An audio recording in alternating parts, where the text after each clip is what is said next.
নমস্কার বন্ধুরা, আজকের ভিডিওটি শুরু করার আগে আপনাদের উদ্দেশ্যে একটা কথা বলি। আপনারা দেখছেন ইদানিং কিন্তু গরমের মাত্রা দিন দিন বেড়েই চলেছে। গরমকালে যারা এই খোলা আকাশের নিচে কাজ করে তাদের উদ্দেশ্যে বলছি, আপনারা কিন্তু কন্টিনিউ 1 থেকে 2 ঘন্টার বেশি খোলা আকাশের নিচে কাজ করবেন না। প্রয়োজন পড়লে আপনারা ছাতার ব্যবহার করতে পারেন। মাঝে মধ্যে আপনারা চোখের মধ্যে জল ছিটিয়ে নিতে পারেন এবং কখনোই আপনারা কিন্তু গরম থেকে এসে হট করে ঠান্ডা জল কিন্তু খাবেন না। আপনাদের কিন্তু শরীরে হঠাৎ তাপমাত্রার পরিবর্তনের ফলে হয়তো আপনাদের শরীরে কোনো অঘটন হতে পারে। আরও একটা কথা বলি, যেখানে পারবেন আপনারা গাছ লাগাবেন।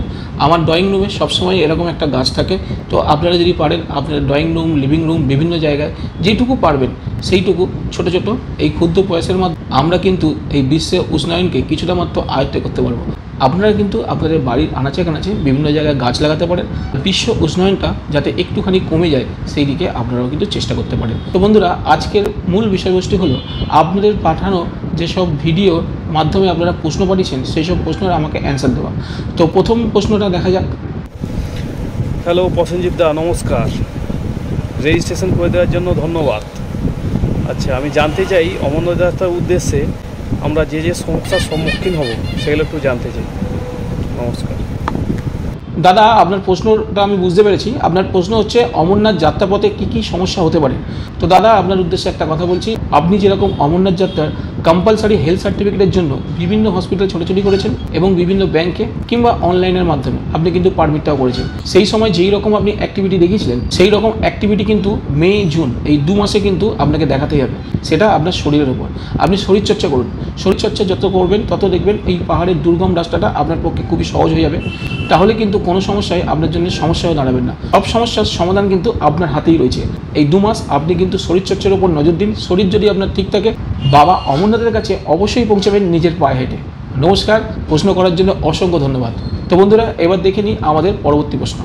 নমস্কার, আমি শান্তনু কর্মকার কলকাতা থেকে বলছি যে অমরনাথ যাত্রায় যেতে গেলে যে রাক্সাক আমরা ক্যারি করব সেই রাক্সাকে প্রয়োজনীয় জিনিসপত্র কী কী নেব এটা একটু বলবেন। আর 2 নম্বর প্রশ্ন হচ্ছে যে ভান্ডারা ছাড়া ওখানে রাস্তার ধারে আর কি কোনো দোকান থাকবে খাবার, ওটা একটু বলবেন। নমস্কার। নমস্কার দাদা, আপনার প্রথম প্রশ্নটি হচ্ছে আপনি যে ব্যাগটি নিয়ে যাবেন অমরনাথ যাত্রার উদ্দেশ্যে সেই ব্যাগের মধ্যে আপনি কী কী জিনিসপত্র রাখবেন। দেখুন, ব্যাগের মধ্যে কী কী জিনিসপত্র রাখবেন সেই নিয়ে আমি একটা পূর্ণাঙ্গ ভিডিও করব। তবুও আপনি যখন প্রশ্ন করেছেন তো আপনাকে বলছি ব্যাগে সাধারণত কী কী জিনিস রাখবেন। ব্যাগের জিনিসপত্রের মধ্যে আপনি 4টি ভাগে ভাগ করতে পারেন। প্রথমটি হচ্ছে ডকুমেন্টস। আর ডকুমেন্টসের মধ্যে কী থাকবে? ডকুমেন্টসের মধ্যে থাকবে আপনার যাত্রা পারমিট। আপনি যদি অনলাইনে করে থাকেন তাহলে অবশ্যই আপনার সাথে কম্পালসারি হেলথ সার্টিফিকেটের অরিজিনাল সার্টিফিকেটটা রাখবেন এবং আপনার পরিচয়পত্র হিসাবে আধার কার্ড অরিজিনাল এবং তার সঙ্গে একটা জেরক্স, এবং আপনি ট্রেন কিংবা প্লেনের যে টিকিটটি আপনি কেটেছেন, এটা হলো ডকুমেন্টের পার্ট। এবার রইল প্রয়োজনীয় ওষুধপত্র। দেখুন, প্রয়োজনীয় ওষুধপত্রের মধ্যে আপনি 3-4টি জিনিস কিন্তু অতি অবশ্যই রাখবেন। জ্বরের ওষুধ, মাথা ব্যথার ওষুধ, গ্যাসের ওষুধ, বিভিন্ন জায়গায় কেটে ছিঁড়ে গেলে তার কোনো মলম যদি থাকে সেই মলম নিয়ে যাবেন। কোনো জায়গায় মোচকা পড়ে গেলে ভোরলিং জাতীয় যদি কোনো ক্রিম বা স্প্রে থাকে সেটা অবশ্যই নিয়ে যাবেন। এছাড়া আপনি যে সকল ওষুধপত্র রেগুলার খান সেসব ওষুধপত্র নিয়ে যেতে কিন্তু ভুলবেন না। এরপর আপনাদেরকে বলে রাখি ঠান্ডার জিনিসপত্র কী কী নিয়ে যাবেন। দেখুন, যদি আপনি বালতাল থেকে যান তাহলে কিন্তু মাত্র 2 দিন আপনি কিন্তু ঠান্ডার জায়গায় থাকবেন, বাকি সময় কিন্তু ঠান্ডার জায়গায় থাকবেন না। তো সুতরাং সেক্ষেত্রে খুব একটা বেশি জামা কাপড় নিয়ে যাওয়ার দরকার নেই। আর ঠান্ডার জায়গায় যখন থাকবেন বেশিরভাগ সময়ই আপনি কিন্তু টেন্টের ভেতর থাকবেন। আর এর ভেতরে কিন্তু অলরেডি গরমের জিনিসপত্র ওখানে থাকেই, শুধু আপনাকে সেই সবই ঠান্ডার জিনিস ক্যারি করতে হবে যেটা পরে বাবা অমরনাথের উদ্দেশ্যে রওনা দেবেন। এখন আপনি পায়ে পড়ার জুতো হিসাবে স্পোর্টস শ্যু নিয়ে যেতে পারেন। আর যে জুতোটা কিন্তু আপনি রেগুলার পরেন বা রেগুলার পরে শরীরচর্চা করেন এই রকম জুতো নিয়ে যাবেন, কারণ এই জুতো কিন্তু আপনার পায়ের সঙ্গে আগে থেকেই ফিট হয়ে থাকে, তো চলাফেরার আপনার কোনো অসুবিধা হবে না। নতুন জুতো ভুল করে নিয়ে যাবেন না। যদি নতুন জুতো কিনেও থাকেন কমসে কম 1 সপ্তাহ 2 সপ্তাহ ওইটাকে পরে আপনার পায়ের সঙ্গে আগে সেট করে দেবেন। সিটের জিনিসপত্র হিসাবে আপনারা দেখবেন ওই থার্মাল টাইপের জামা প্যান্ট পাওয়া যায় একসঙ্গে, লাক্স কোজি বা এরকম, ওই জামা একটা নিতে পারেন কিন্তু। আর তার উপরে হচ্ছে আপনি কোনো ওই ট্র্যাকস্যুট টাইপের কোনো প্যান্ট পরতে পারেন, ওপরে একটা ফুল স্লিম একটা গেঞ্জি পরে নিতে পারেন। আর তার উপর যদি পারেন একটা ওই হালকা জ্যাকেট টাইপের পরতে পারেন। আর মুখে অবশ্যই মাস্ক নেবেন। তো মোটামুটি এই জিনিসটা যদি আপনার কাছে থাকে তাহলে আপনি কিন্তু বাবা অমরনাথের কাছে বালতাল রাস্তা থেকে অনায়াসে পৌঁছতে পারেন। থেকে বেশি কিছু নিয়ে যাওয়ার দরকার নেই যখন আপনি বালতাল থেকে অমরনাথের উদ্দেশ্যে যাচ্ছেন। আর এছাড়া বাড়ি থেকে ব্যাগের মধ্যে নিতে পারেন হালকা জামা প্যান্ট নিয়ে যেতে পারেন, যেগুলো ট্রেনে বাসে পড়বেন সেই সব জিনিসগুলো নিয়ে যেতে পারেন। তো খুব একটা বেশি কিছু নিয়ে যাওয়ার দরকার নেই।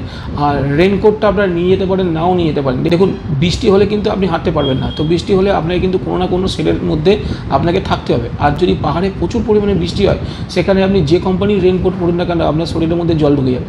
তো সুতরাং রেনকোটটা না নিয়ে গেলেও খুব একটা বেশি অসুবিধা হবে না। যদি কোথাও বৃষ্টি পড়ে তাহলে আপনারা কোনো শেডের নিচে দাঁড়িয়ে পড়বেন। 4 নম্বরটি হচ্ছে আপনার নিত্য প্রয়োজনীয় জিনিসপত্র। নিত্য প্রয়োজনীয় জিনিসপত্রের মধ্যে আপনারা পেস্ট নিয়ে যেতে পারেন, কোল্ড ক্রিম নিয়ে যেতে পারেন, সানস্ক্রিন নিয়ে যেতে পারেন, এছাড়া ব্রোলিং নিয়ে যেতে পারেন। এরকম বিভিন্ন রকম যেসব ক্রিম বা যে সকল জিনিসপত্র আপনারা নিত্যনৈতিক ব্যবহার করে থাকেন, সেই সব জিনিসগুলো অবশ্যই নিয়ে যাবেন। সবসময় মাথায় রাখবেন যে ব্যাকপ্যাকিংয়ে ব্যাগ কিন্তু বেশি বড় করা চলবে না। তার কারণ হচ্ছে ব্যাগটাকে আপনাকে বয়ে নিয়ে যেতে হবে, আবার আপনাকে বয়ে নিয়ে আসতে হবে। তো বন্ধুরা, সেই কথা মাথায় রেখে আপনারা কিন্তু ব্যাকপ্যাকিংটা করবেন। আপনার পরের প্রশ্ন, ভান্ডারা ছাড়া অন্য কোথাও কিন্তু খাবার দাবারের ব্যবস্থা আছে কিনা। দেখুন, যতদূর আমি জানি জম্মুতে যাবেন, জম্মুতে কিন্তু ভান্ডারা ছাড়া অন্যান্য জায়গায় খাবার ব্যবস্থা আছে, যেখানে আপনি টাকা দিয়ে খাবার কিনে খেতে পারবেন। কিন্তু জম্মু থেকে যদি আপনারা যাত্রী নিবাসে সরকারি বাসে করে যান, তাহলে কিন্তু বাস সেখানেই দাঁড়াবে যেখানে ভান্ডারা আছে। আর ভান্ডারায় কিন্তু পয়সা দিয়ে খাবার নয়, ভান্ডারায় কিন্তু ভারতবর্ষের বিভিন্ন প্রান্ত থেকে বিভিন্ন ভক্ত আপনাদের উদ্দেশ্যে একটা বিশাল বড় খাবার দাবারের আয়োজন করেছে। তো সেখানেই আপনারা খেতে পারেন। তো সেখানে কিন্তু পয়সা দিয়ে ওরা খাওয়ায় না, সম্পূর্ণ বিনা পয়সায় খাওয়ায়। আপনি যদি চান তো ওখানকার খাবার খেয়ে ওখানকার প্রণামী বক্সের মধ্যে আপনার যেটা ইচ্ছা সেটা কিন্তু ওখানে দান করতে পারেন।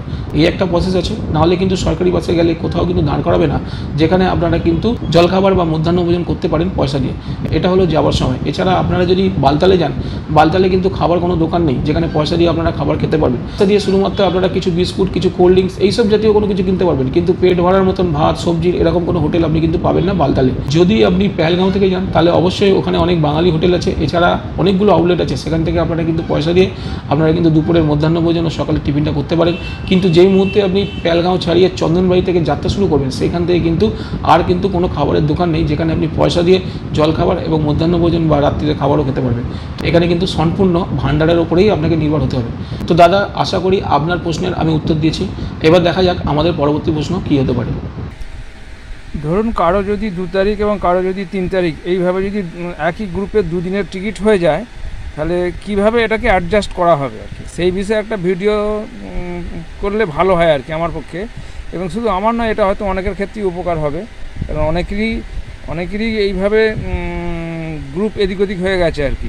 কারো 2 তারিখ, কারো 3 তারিখ, কারো 13 তারিখ, কারো 14 তারিখ, বা কারো 13 তারিখ, কারো 15 তারিখ হয়ে গেছে। এইভাবে অ্যাডজাস্ট করা কীভাবে যায় এই বিষয়ে একটা মোটামুটি ভিডিও করলে আমার ভালো হয়। নমস্কার দাদা, আপনি যে সমস্যাটা ফেস করছেন এই সমস্যা কিন্তু অনেকেই ফেস করছে। এরকম প্রশ্ন আমাকে এর আগে অনেকেই করেছে। অনেকে আমাকে এটাও বলেছে, যারা টোটাল হচ্ছে 5 জন, 2 তারিখে যাত্রা আছে 2 জনের, আর 3 তারিখে যাত্রা আছে 3 জনের, তো আমরা এখন কি করব। এরকম যদি সমস্যা আপনার সঙ্গে হয়ে থাকে, আপনারা কিন্তু অবশ্যই যে দিনটা পরের দিন, মানে 2 তারিখও পারবে, 3 তারিখও পারবে আছে, আপনারা কিন্তু 3 তারিখে একসঙ্গে যেতে পারেন। 3 তারিখে একসঙ্গে যেতে গেলে আপনাদের কোনো অসুবিধা হবে বলে আমার মনে হয় না। কারণ যদি আপনার 2 তারিখে যাত্রা হয়, আপনি 3 তারিখে ম্যাক্সিমাম 4 তারিখে যেতে পারেন। কিন্তু যদি আপনার 3 তারিখে যাত্রা হয়, আপনি কিন্তু কোনো মতেই 2 তারিখে যাত্রা করতে পারবেন না। তো বন্ধু, আশা করি আপনার প্রশ্নের জবাব দিয়েছি। দেখা যাক এরপরে আমাদের পরবর্তী প্রশ্ন কী আছে। আমি যাদব মুখার্জি বাঁকুড়া জেলা থেকে বলছি। প্রসেনজিৎদা, পেহেলগাম থেকে অমরনাথ পর্যন্ত বাজেট সম্পর্কে আলোচনা করলে খুব ভালো হতো। দাদা, আপনার প্রশ্নটি হচ্ছে, আপনি কলকাতা থেকে যখন বেরাবেন, ভায়া পেহেলগাম হয়ে যখন বাবা অমরনাথকে দর্শন করবেন, আবার যখন কলকাতা রিটার্ন আসবেন, টোটাল জার্নিটার বাজেট বা টোটাল জার্নিটার খরচ কী হতে পারে সেটা আপনি জানতে চাইছেন। দেখুন, খরচা কিন্তু নিজের ওপরে, আপনি যত খরচা করবেন তত খরচা হবে। তো তবুও আপনাকে একটা বলে রাখি, খরচা কিন্তু মিনিমাম 8,500 টাকা পর্যন্ত করতে পারে, ইনক্লুডিং রেলের টিকিট কলকাতা থেকে। এই 8,500 টাকা মিনিমাম কীভাবে খরচা হতে পারে সেটা আমি আমাকে বলছি। আর আমার সঙ্গে সঙ্গে আমার স্ক্রিনেও কিন্তু এই লেখাগুলো চলে আসছে, আপনারা কিন্তু মিলিয়ে নিতে পারেন। রেল ভাড়া, যদি আপনি স্লিপারে যান, আসা যাওয়ার রেল ভাড়া মিলিয়ে আপনি 1500 টাকা ধরতে পারেন। এবং রেলের মধ্যে যেহেতু 2 দিন 4 দিন থাকবেন, তাহলে কিন্তু আপনি খাওয়ার খরচা দিনে 300 টাকা করে হলে 4 দিনের খাওয়ার খরচা 1200 টাকা হতে পারে। এবারে যখন আপনি জম্মু স্টেশনে পৌঁছাবেন, আর সেখান থেকে আপনাকে যেতে হবে যাত্রী নিবাসে। এবারে যাত্রী নিবাসে যেতে গেলে আপনার কিন্তু মাথা পিছু ভাড়া 40 থেকে 50 টাকা। আমি ভাবছি 50 টাকাই ধরলাম, ফেরার সময়ও 50 টাকা ধরলেন, তাহলে আপ ডাউন মিলিয়ে জম্মু স্টেশন থেকে ভগবতীনগর আপ ডাউন মিলিয়ে আপনার হবে 100 টাকা। এবার ভগবতীনগরে যখন আপনি যাবেন, তখন ওখানে একটা রুম নেবেন। আর যদি আপনি ডরমেটরি থাকেন, তাহলে মোটামুটি 50 টাকা মাথা পিছু দেখবেন। এছাড়াও ম্যাট্রেস ও বেডশিট যদি নেন, তাও মোটামুটি আরও 70 টাকা লাগবে। তো সব মিলিয়ে 120 টাকা আপনার কিন্তু থাকার খরচ হবে যাত্রী নিবাসে।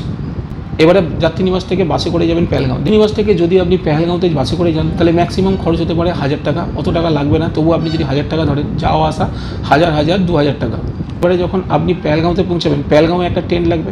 পেহেলগাঁওয়ের ট্রেন ভাড়া মোটামুটি 400 থেকে 500 টাকা, আপনি 500 টাকাই ধরুন। এবং পেহেলগাঁও থেকে পরের দিন যখন চন্দনবাড়ি যাবেন, তার গাড়ি ভাড়াও মোটামুটি 400 টাকা ধরে রাখতে পারেন। এবারে চন্দনবাড়ি থেকে যখন আপনি শেষনাগে যাবেন, এবার শেষনাগে গিয়ে যদি আপনি একটা ট্রেনে থাকেন, তার ভাড়া মোটামুটি 500 থেকে 600 টাকা, আপনি 600 টাকা ধরুন।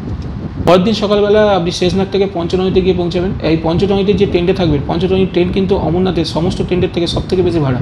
এখানে কিন্তু আপনি মাথাপিছু 800 টাকা ধরতে পারেন। আর পঞ্চনদী থেকে যখন আপনি বেরিয়ে বাবা অমরনাথের পবিত্র গুহায় বাবাকে দর্শন করবেন, কিন্তু আপনার সঙ্গে রাখা ব্যাগপত্র যদি আপনারা ক্লক রুমে রেখে থাকেন তাহলে সম্পূর্ণ ফি। আর যদি আপনারা ক্লক রুমে না রাখেন, যদি প্রাইভেট কারোর কাছে রাখেন কোনো দোকানে, সেখানেও কিন্তু 50 থেকে 100 টাকা ক্লেম করতে পারে ওরা। আপনি 100 টাকাই ধরুন। বাবা অমরনাথকে দর্শন করে যখন আপনি বালতালে ফিরে আসবেন, তো এক রাতের জন্য আপনার ট্রেন ভাড়া 400 টাকার মতন পড়তে পারে।